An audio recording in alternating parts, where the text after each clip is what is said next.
Use हुआ है, 99% पूरी बैटरी में है। 70 सीटें ऐसी है जहां पर 70% ईवीएम यूज हो गई, तो हमारा सवाल उठाना लाजमी है। दूसरी बात ये कह रहे हैं कि सहयोगियों से मदद ले लेते, देखो बिल्कुल सही बात है, मदद हो जाती है, अच्छी बात है, लेकिन हमारी सहयोगी आम आदमी पार्टी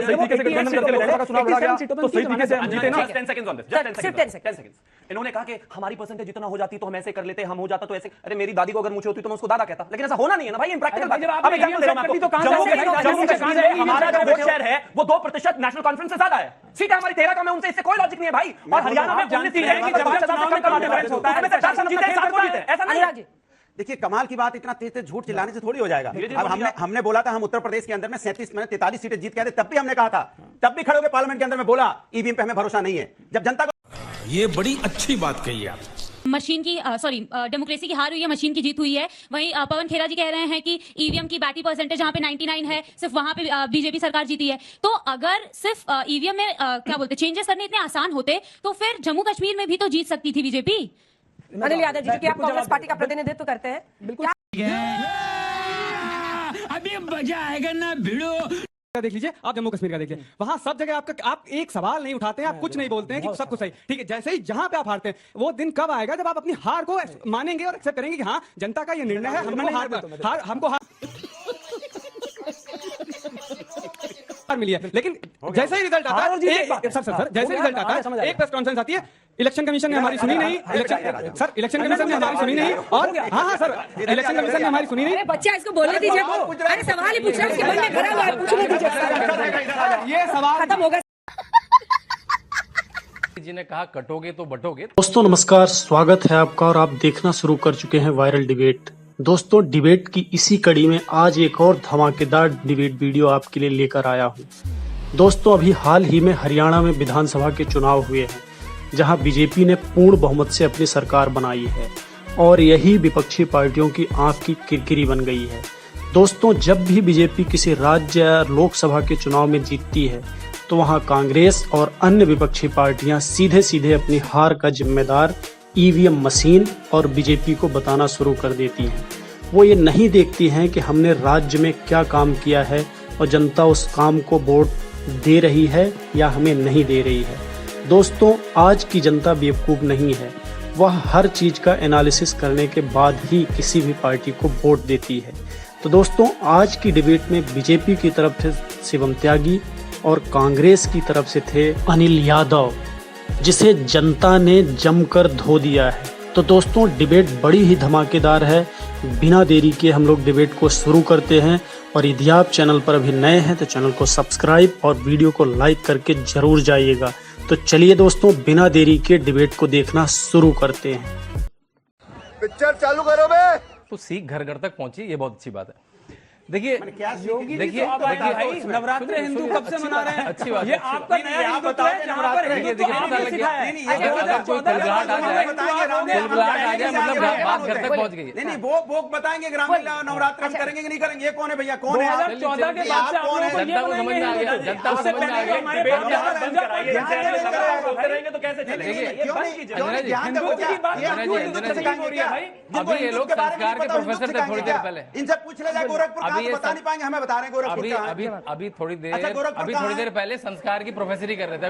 अभी देखिए प्रोफेसर साहब को देखिए, संस्कार के प्रोफेसर थे। अभी संस्कार सिखा रहे थे। रामलीला जाएंगे या नवरात्र पास रखेंगे, आपको अच्छा हो गया, आपका हो गया, इधर हो गया, उधर नहीं। आगे डिबेट में बढ़ते हैं। आपके ऊपर डिबेट थोड़ी है कि गए कि नहीं गए रामलीला। तो वही तो बोल रहे हैं, हम कब कह रहे हैं मेरे ऊपर डिबेट? थोड़ा सा चुप करा दिए। देखिए अब जितनी भी छोटी पार्टियां देखिए पूरे भारत में, वो दो तरह से निकली हैं। एक तो वो जेपी मूवमेंट से निकली है। जेपी मूवमेंट क्या था? वो पूरा एंटी कांग्रेस मूवमेंट था। मतलब लालू प्रसाद यादव ने तो अपनी बेटी का नाम मीसा, आपको पता है क्यों रखा? क्योंकि एक लॉ था जिसे मुझे याद रहे।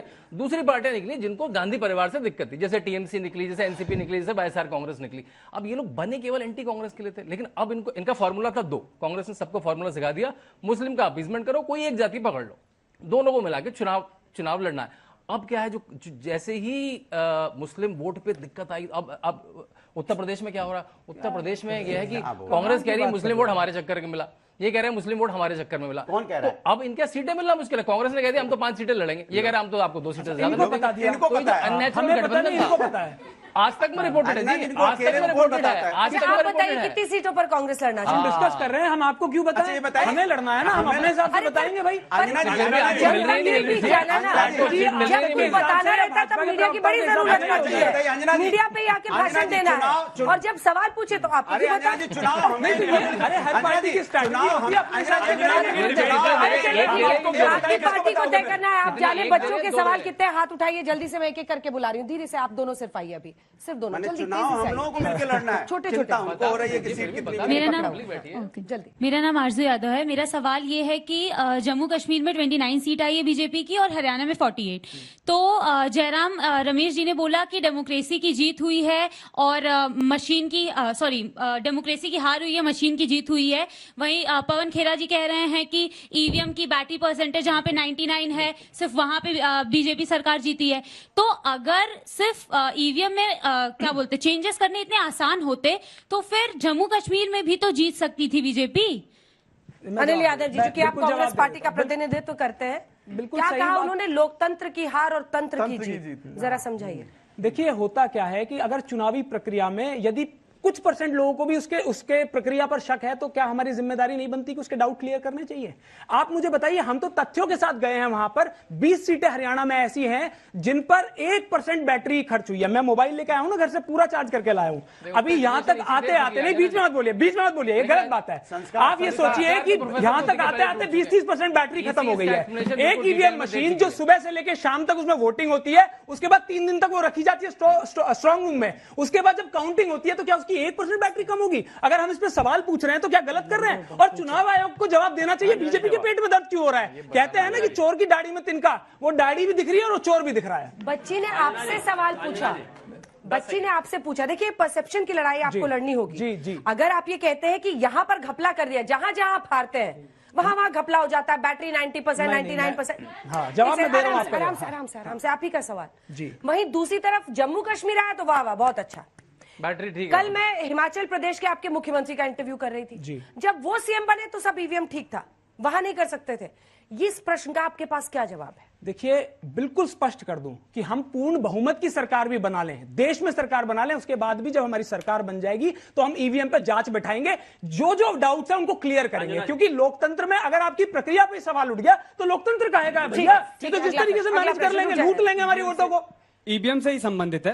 आप पिछले कुछ चुनाव देखिए, आप 2024 का ही लोकसभा चुनाव देखिए, आप 99 सीट पे है। आप हिमाचल का देख लीजिए, आप जम्मू कश्मीर का देख लीजिए, वहां सब जगह आप एक सवाल नहीं उठाते हैं, आप कुछ नहीं बोलते हैं कि सब कुछ सही। ठीक है, जैसे ही जहां पे आप हारते हैं, वो दिन कब आएगा जब आप अपनी हार को मानेंगे और एक्सेप्ट करेंगे कि हाँ, जनता का ये निर्णय है, हमको हार मिली है। लेकिन जैसे ही रिजल्ट आता है, सर जैसे रिजल्ट आता है, एक प्रेस कॉन्फ्रेंस आती है, इलेक्शन कमीशन ने हमारी सुनी नहीं, इलेक्शन कमीशन ने हमारी सुनी नहीं, और हाँ सर, इलेक्शन कमीशन ने हमारी सुनी नहीं। अरे बच्चा, इसको बोलने दीजिए।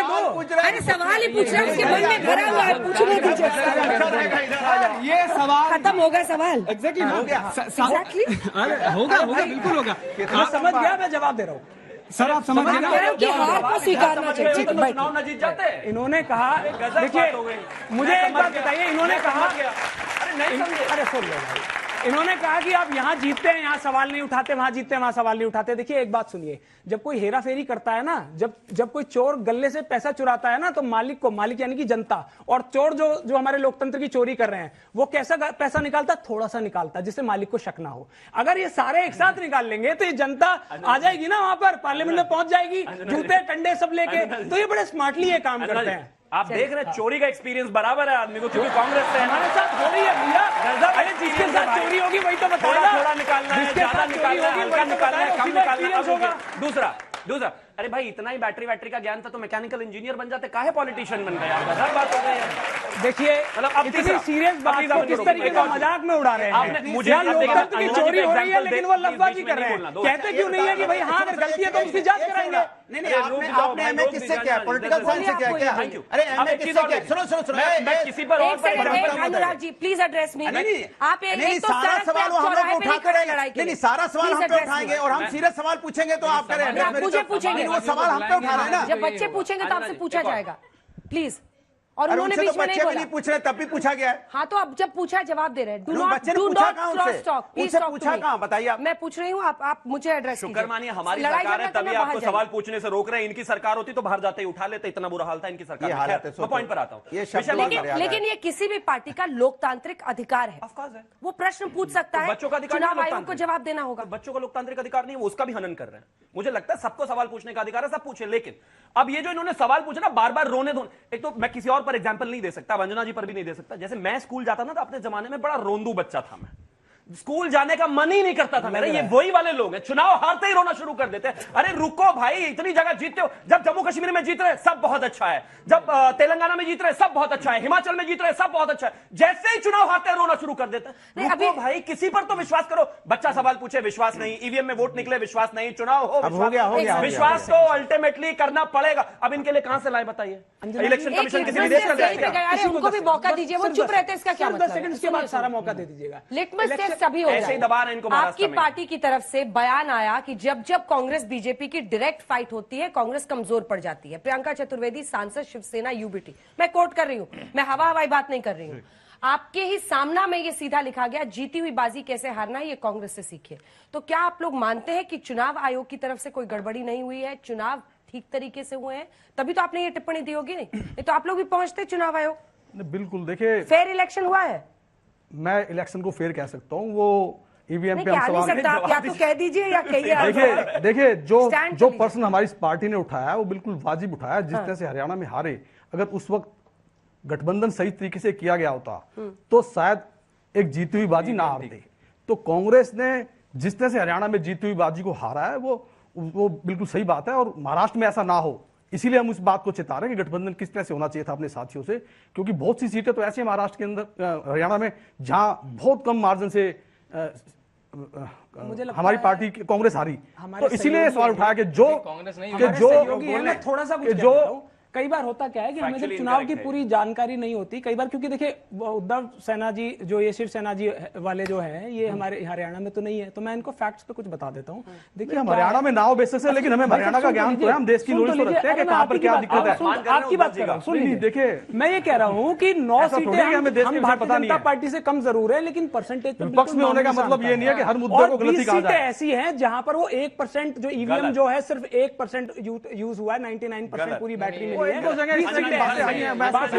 सीटें ऐसी है जहां पर 70% ईवीएम यूज हो गई। तो हमारा सवाल उठाना लाजमी है। दूसरी बात ये कह रहे हैं कि सहयोगियों से मदद ले लेते हैं। देखो बिल्कुल सही बात है, मदद हो जाती है, अच्छी बात है। लेकिन हमारे ही सहयोगी आम आदमी पार्टी सही तरीके से गठबंधन करके लोकसभा का चुनाव लड़ा गया, तो सही तरीके से हम जीते ना। 10 सेकंड। तो दोस्तों, आशा है आपने पूरी डिबेट देखी होगी और डिबेट का आनंद लिया होगा। दोस्तों, आपने पूरे डिबेट में सुना कि किस तरह से कांग्रेस और विपक्षी पार्टियों ने ईवीएम को ही मुद्दा बनाया, और अब आने वाले महाराष्ट्र के चुनाव में भी ये पार्टियां यदि हारेंगी तो ईवीएम को मुद्दा बनाकर ही जनता के सामने आएंगी। दोस्तों, आपने डिबेट का आनंद लिया, इसके लिए आपका बहुत बहुत शुक्रिया। चैनल को सब्सक्राइब कर दीजिए और वीडियो को लाइक जरूर करिए। चलिए, मैं आपसे एक और ऐसे ही धमाकेदार डिबेट वीडियो लेकर अगले वीडियो में मिलता हूं। तब तक के लिए नमस्कार, जय हिंद।